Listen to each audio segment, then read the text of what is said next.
The largest school district in New Mexico has a new leader. Dr. Luis Valentino is now superintendent of APS. And the district faces many challenges, but Dr. Valentino says he is committed to finding ways to support teachers and students to ensure that young people in the district can succeed academically. He sat down recently with New Mexico in Focus producer Sarah Gustavus to talk about his priorities for the district in the coming school year. Dr. Valentino, thanks for joining us today. Thank you. You've been in Albuquerque a couple of months. Has anything surprised you so far? Well, I've been really impressed by the leadership of Albuquerque Public Schools. There are a lot of great people there that has provided me with the opportunity to come in and leverage that and begin to build out without a lot of time spent on trying to figure things out. So that's been fantastic about the school district. Now, as far as the city, the weather's been amazing. Now, people tell me not to expect that every year, but for now, I'm really embracing the fact that the weather's been really, really great. The greenest since I've moved here, certainly. It's been a while then. Yeah. And what are your top priorities right now as you start in this new role with APS? As with most urban districts, I guess the top priority for any superintendent coming in is student achievement. So for me, it's how to address the achievement levels that exist in the school district. Interestingly enough, as an urban school district, one of the things that's unique about Albuquerque doesn't have a really big achievement gap. But part of the problem is that the top is not that high. And so what that tells me is that all demographic groups need to be supported more comprehensively. And so the focus is going to be on how to address the achievement of all students through a really comprehensive view of where we are and where we need to get to. And then looking at the programs that are in place and the strategies that are used in classrooms, in schools, the quality of the leadership, and as we look at all of the components to be able to identify what our high leverage actions are going to be moving forward. You know, Congress just voted on changes to No Child Left Behind. What do you think about those potential changes that might be coming our way? Well, it provides greater flexibility to states and hopefully as an extension to school districts. One of the things that we have to be really mindful of is that part of the reason No Child Left Behind was in place was because there were students that were falling to the cracks that were never identified, because the system at the time did not allow for that, did not provide for that.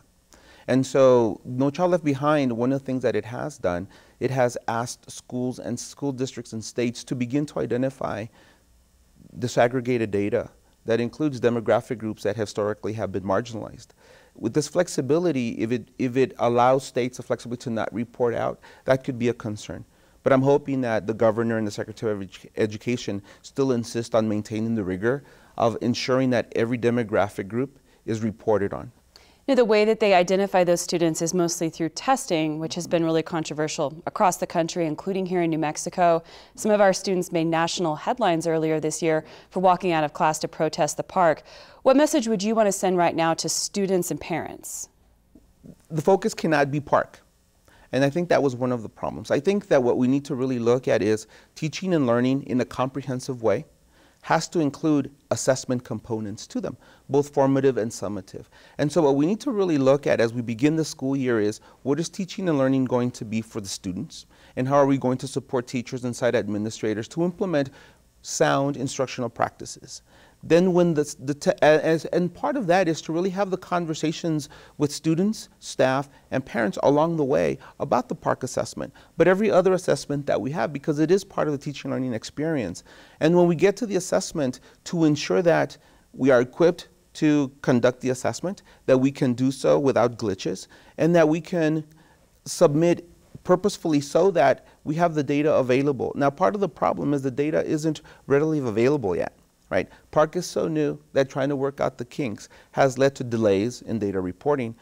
If the data is to be valuable, we need to have it sooner rather than later. So we need to have information so that we can make decisions as a district, as a school, and as a classroom teacher to best support the students moving forward to the following year.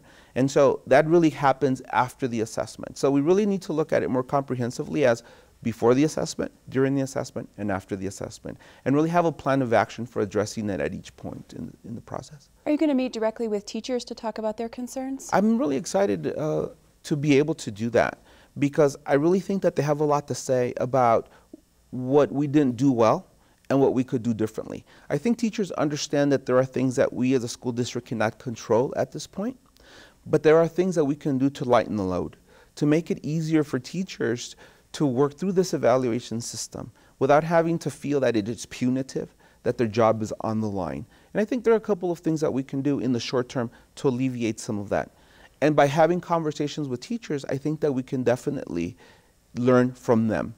In the long term, what we can do for teachers is to really advocate at the state level. And not just me as a superintendent or the leadership of the school district or even the board members, but we as a community who have vested interest in the school district to really communicate to the state that there are things that we should be doing differently to better support the needs of our students and by extension the needs of our teachers. As an experienced educator, what would you like to see from the community to support APS and APS students in the coming months and the coming years? Well, you know, the community has been very, very supportive. I've been so impressed, and they have stepped up as individuals and as groups and have asked, how can we be of support to you and to the school district with you coming in? And for me, it's about advocacy. Right? A lot of our business community here in New Mexico, it's fairly unique because, you know, when I came in, they said, you know, across the world, it's 6 degrees of separation. In New Mexico, it's 2. Right? So we are much more connected than we are in other parts of the country. And so that connectedness really lends support to being able to have conversations with legislators about what they see happening, not only in Albuquerque, but across the state with the assessment system. Right?